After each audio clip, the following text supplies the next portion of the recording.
We did it. We did it. We did it. We did it. We did it. The very first in-person, vibrant Mastermind Day has just completed. It's 6:30 p.m. on Tuesday, November 12th, and I'm just feeling so freaking full, so grateful, so proud, and just like, so fulfilled, so fulfilled. There's so many different iterations of this event that I've tried to create in the past, and there's always things that happen, things that fell through, and what I really want to share with you today is some of my biggest takeaways from this experience, from this event. And starting with myself, my own biggest takeaway is just the power of building momentum and continuing to trust in yourself no matter what.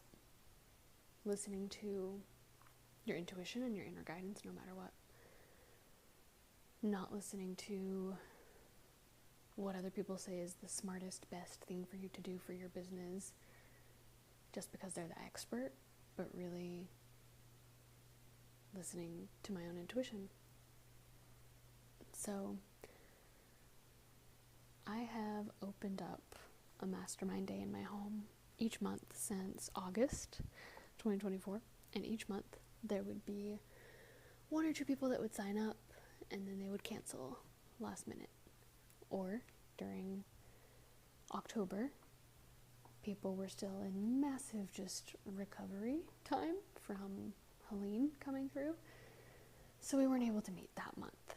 And so when it came down to the last couple of days that I was accepting enrollments for today's mastermind day, I had to just get really honest with myself and really ask myself, like, why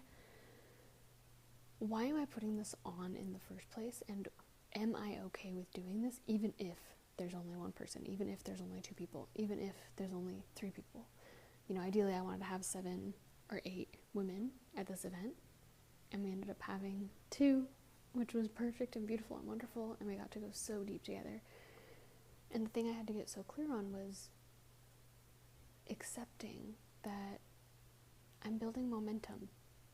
I'm doing something different and new that I haven't done before. And it's okay then if it doesn't work out exactly how my mind thinks it should every single time, but that I learn from that experience, that I shift how I'm approaching it, I implement based on that feedback, because that's all it is, oh, people are signing up and then canceling. That's feedback. What do I need to shift in myself, in the offer, in the payment, in the price? What needs to shift that pattern? And just really recognizing, again, that it's okay to be in a stage of building momentum. If you're in that place right now in your business where you're like, I feel like my energy is there, I feel like my strategy is there, I feel like my audience is there, why isn't this happening? You might just be in a season of building momentum, and that's okay. It doesn't mean something's wrong with your business model, it doesn't mean something's wrong with your energy, it doesn't mean something's wrong with your audience, it doesn't mean that you need to throw everything out and start over. It just means you need to keep going.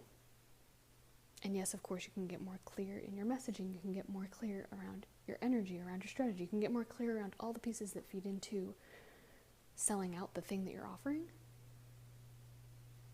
But it doesn't mean you need to throw it all in the garbage and start over.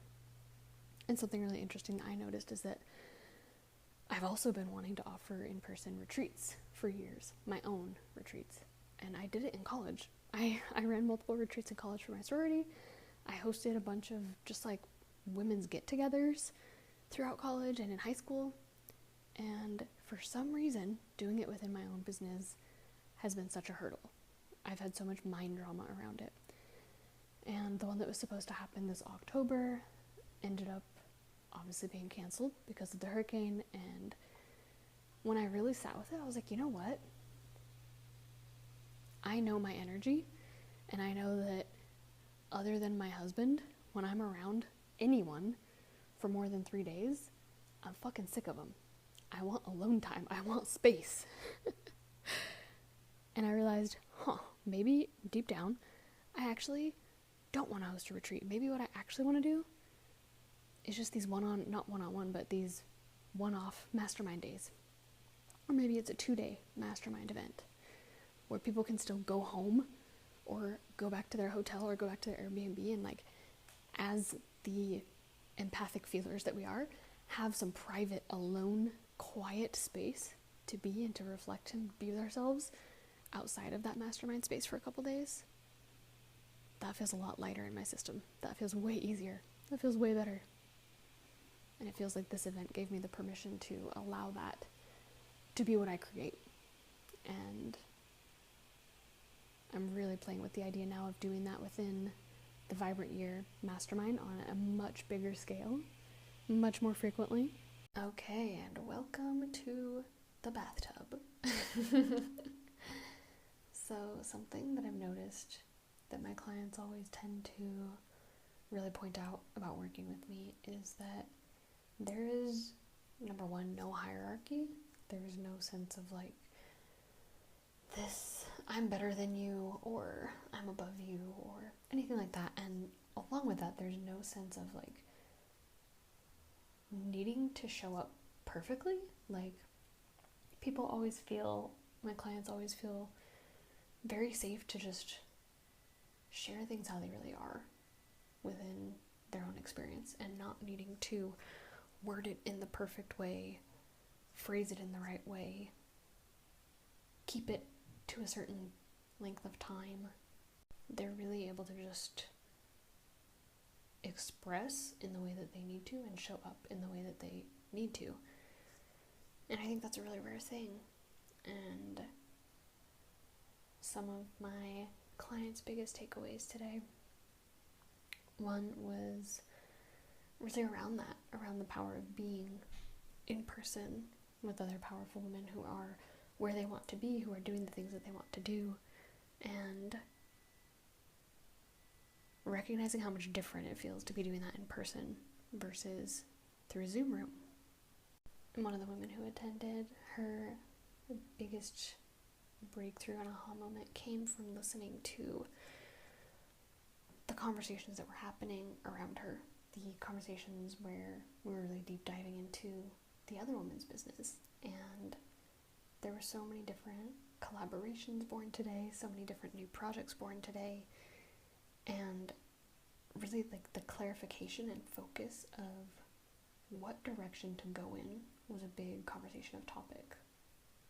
Because as creative people, as entrepreneurs in general, I think most of us tend to get a lot of ideas all the time, and it takes a lot to actually sift through those ideas to see which ones are actually good and which ones are just distractions, and which ones are actually going to get us closer to the goals that we're aiming for, and which ones are going to get us further away because, again, they're just distractions. And I just feel so grateful to have been able to have those conversations today. And something that was such fabulous feedback that I loved so much was hearing that the way that I organized the day, the way that I structured the day, felt really, really perfect. We started with a grounding practice. We had an initial mastermind session. We had a little morning snack and some more masterminding. We had a delicious lunch.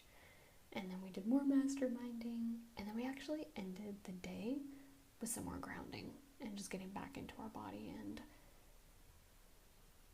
it's really something that felt very natural to me.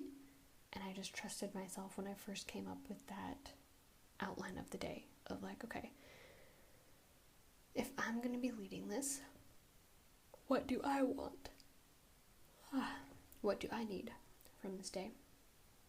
And if I was attending this event, because I've attended similar events, what would I want throughout the day? What would I want to be the experience? And something that I've noticed is that I've been to events, mastermind days and retreats like this, where things feel extremely structured, and it's very like, we have exactly this much time to do this activity, and then we have exactly this much time for lunch, exactly this much time for this, and it feels very regimented and structured, and that's okay. And I've also been to events where it's extremely flowy, and there's, like, no sense of time, and we can just go on and on and on and on, and I'm getting sleepy and tired and losing focus, and the facilitator seems unaware of that. And so I really just wanted to be aware and intentional the whole day, and that's why I structured it the way that I did, because I gave myself those little pockets of like rest so that I could go again. And something I've noticed within my own practice is just that typically after about 90 minutes, my brain is done and needs a break and needs to do something else, needs to move my body, whatever it is. And so I really worked that into the day. And I feel like it really helped a lot. It helped keep all of us focused and present and attentive. And we got to go through so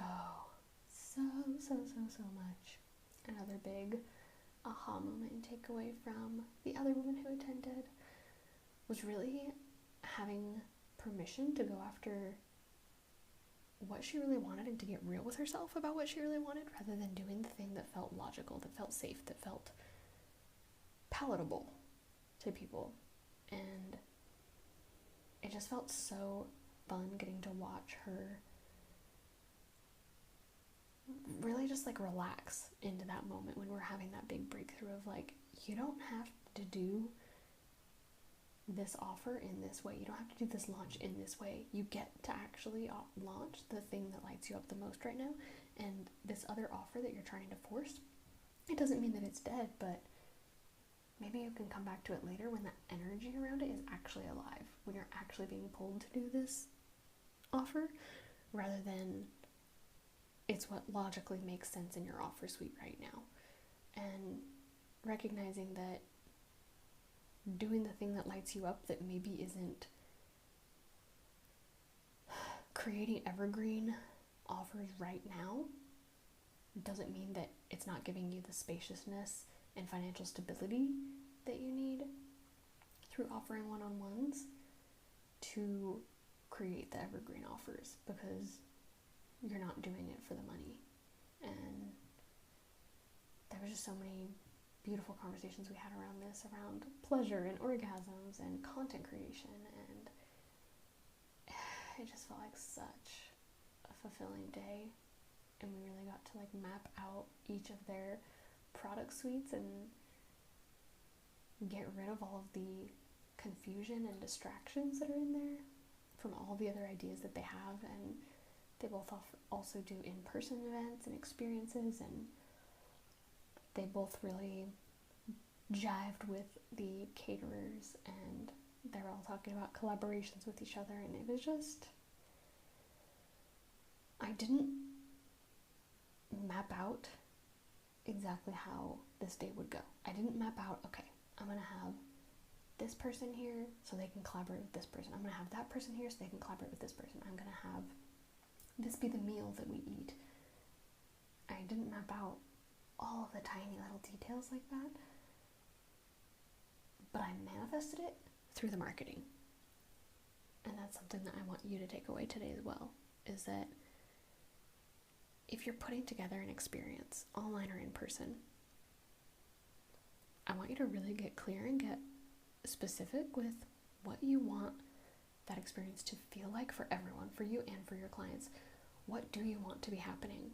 Because I was talking in the marketing, I was constantly talking about like meeting the next person you're going to collaborate with here. Did I know exactly how that was going to happen? No. The conversations we had were so off topic that led to collaboration. They were all around travel. They weren't around business specifically. They were around retreats and travel. And then that led to so many more conversations.